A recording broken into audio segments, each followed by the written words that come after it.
नमस्कार दोस्तों, स्वागत है आपका हमारे चैनल पर। आज हम जानेंगे भगवान शिव के तीसरे नेत्र के विषय में। भगवान शिव के 3 नेत्र हैं, ये तो हम सभी को पता है। कहते हैं कि अगर शिव जी ने अपना तीसरा नेत्र खोला तो समस्त सृष्टि भस्म हो जाएगी। भगवान शिव के तीसरे नेत्र के बारे में आपने कई बार सुना होगा। यह शिव जी के मस्तक के बीचों बीच है, जिसे ज्ञान का नेत्र भी कहा जाता है। साथ ही इसे अज्ञानता को खत्म करने का सूचक भी माना गया है।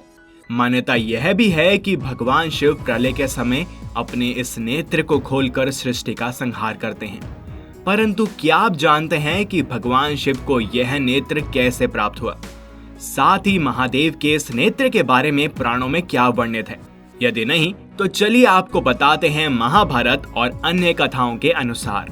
किंतु आगे बढ़ने से पहले हमारे साथ बोलें हर हर महादेव। भगवान शिव के इस नेत्र के विषय में महाभारत के 6ठे खंड में अनुशासन पर्व में वर्णित है। कथा में उल्लेख है कि भगवान शिव के तीसरे नेत्र की उत्पत्ति कैसे हुई थी। नारद जी ने भगवान शिव और उनकी पत्नी माता पार्वती के बीच एक बातचीत को सुन लिया था, जो यदि खुल जाए तो विनाश कर सकती थी। किंतु इसका कार्य केवल विनाश ही नहीं था। शिव जी को विनाश का भगवान कहा जाता है, लेकिन किसी भी वस्तु का विनाश उसके निर्माण के बिना संभव नहीं है। इसलिए जिसके पास विनाश की शक्ति है उसी के पास निर्माण की भी है। अर्थात भगवान शिव ही रचयिता व विनाशक हैं। वे साक्षात परम ब्रह्म व देवों के देव महादेव हैं।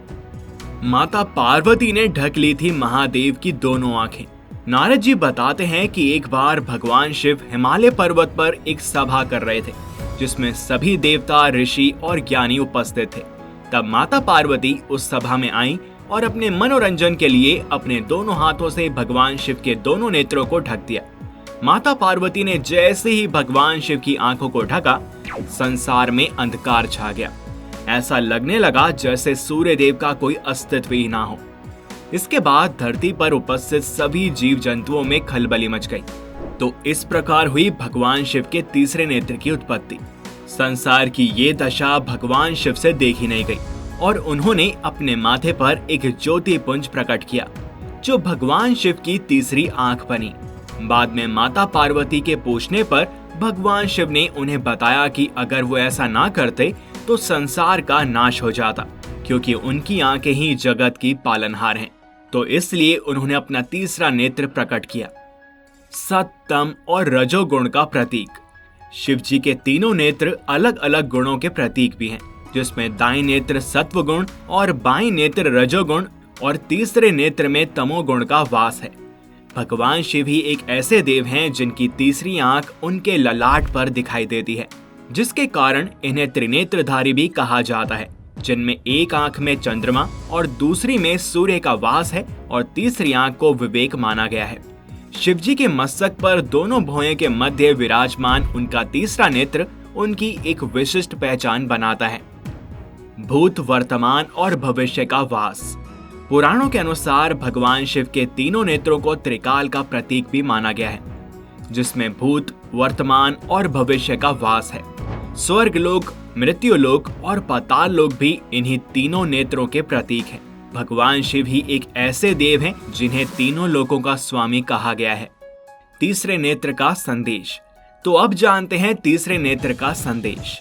पुराणों में भगवान शिव की तीसरी आंख से जुड़े एक कथा प्रचलित है, जिसमें प्रेम के देवता कामदेव अपनी क्रीड़ाओं के द्वारा शिव जी की तपस्या भंग करने का प्रयास करते हैं। एक बार दक्ष प्रजापति ने भव्य हवन आयोजन किया, किंतु हवन में माता सती और भगवान शिव को आमंत्रित नहीं किया। किंतु देवी सती वहां पर फिर भी चली गईं और फिर दक्ष प्रजापति ने महादेव का अपमान किया। महादेव के इस अपमान को माता सती सह न सकीं और उन्होंने आत्मदाह कर दिया। इस घटना के चलते भोलेनाथ इतने टूट गए कि वे वर्षों तक घोर तपस्या करते रहे। कहा जाता है कि समय के साथ माता सती का हिमालय की पुत्री के रूप में पुनः जन्म हुआ, लेकिन भगवान शिव अपने ध्यान में इतना लीन थे कि उन्हें किसी बात का एहसास नहीं हो रहा था। सभी देवता चाहते थे कि जल्द से जल्द माता पार्वती का भगवान शिव के साथ मिलन हो जाए, ताकि ताड़कासुर नामक असुर का अंत हो सके। लेकिन उनके सभी प्रयास विफल साबित हुए। फिर अंत में सभी ने कामदेव को मदद के लिए बुलाया। कामदेव ने अलग अलग तरीकों से भगवान शिव का ध्यान तोड़ने की कोशिश की, लेकिन वे भी विफल रहे। इसके बाद कामदेव ने एक आम के पेड़ के पीछे से एक पुष्प बाण चलाया जो सीधे भगवान शिव के हृदय में जा लगा और उनका ध्यान भंग हो गया। अपने ध्यान के भंग होने से तत्काल ही महादेव इतने क्रोधित हो गए कि उन्होंने अपने तीसरे नेत्र से कामदेव को भस्म कर दिया। अब देवताओं को इस बात की संतुष्टि थी कि भोलेनाथ का ध्यान समाप्त हो गया, लेकिन इस बात का दुख भी था कि कामदेव को अपनी जिंदगी का बलिदान देना पड़ा। जब कामदेव की पत्नी ने शिवजी से गुहार लगाई कि उनके पति को पुनः जीवित कर दें, तब शिवजी ने कहा कि द्वापर युग में कामदेव भगवान कृष्ण के पुत्र के रूप में पुनः जन्म लेंगे। एक अन्य कथा के अनुसार एक बार भगवान शिव अपने ध्यान में मग्न थे, तब माता पार्वती ने अपनी दोनों हथेलियों से उनके आंखों को ढक दिया। इसके चलते पूरी दुनिया में अंधकार छा गया। कहा जाता है कि उस समय महादेव ने अपने तीसरे आंख से इतना प्रकाश प्रज्वलित कर दिया कि पूरी धरती जलने लगी। तब माता पार्वती ने तुरंत ही अपनी हथेलियां हटा ली और सब कुछ सामान्य हो गया। इस कथा से यह पता चला कि भगवान शिव की एक आंख सूर्य के समान है तो दूसरी आंख चंद्र के समान है। ऐसी भी मान्यता है कि भगवान शिव की ये तीसरी आंख उनकी दिव्य दृष्टि है। इस दिव्य दृष्टि से कुछ भी छिपा नहीं रह सकता। भोलेनाथ की तीसरी आंख ज्ञान चक्षु के समान है, जिससे उन्हें आत्मज्ञान की अनुभूति होती है।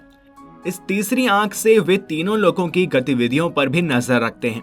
शिव जी की तीसरी आंख उन्हें हर चीज के असीम गहराई में जाने के लिए सहायक मानी जाती है। मनुष्यों के पास 2 नेत्र होते हैं, इसलिए हम सीमित ही देख सकते हैं, किंतु भगवान शिव सभी पहलुओं से अवगत होते हैं। भगवान शिव की तीसरी आंख उनकी शक्ति का केंद्र भी है। इससे उनकी छवि अत्यंत ही प्रभावशाली हो जाती है। और जैसा कि हमने आपको वीडियो के स्टार्टिंग में बताया, यह भी मान्यता है कि भगवान शिव की तीसरी आंख खुलते ही समस्त सृष्टि भस्म हो जाएगी। दूसरे शब्दों में महादेव के क्रोध के समक्ष किसी की नहीं चल सकती और सब कुछ नष्ट हो जाता है। तो एक बार पुनः बोले हर हर महादेव। तो आज आपने जाना भगवान शिव के तीसरे नेत्र के विषय में। आपका इन कथाओं को लेकर क्या सोचना है हमें कमेंट करके अवश्य बताएं। और अगर आपको वीडियो पसंद आई हो तो इसको लाइक करें व अधिक से अधिक शेयर करें। साथ ही चैनल को सब्सक्राइब और बेल आइकन को प्रेस करना ना भूलें। मिलते हैं आपसे अगली वीडियो में और भी रोचक विषयों के साथ। तब तक के लिए हरिओम।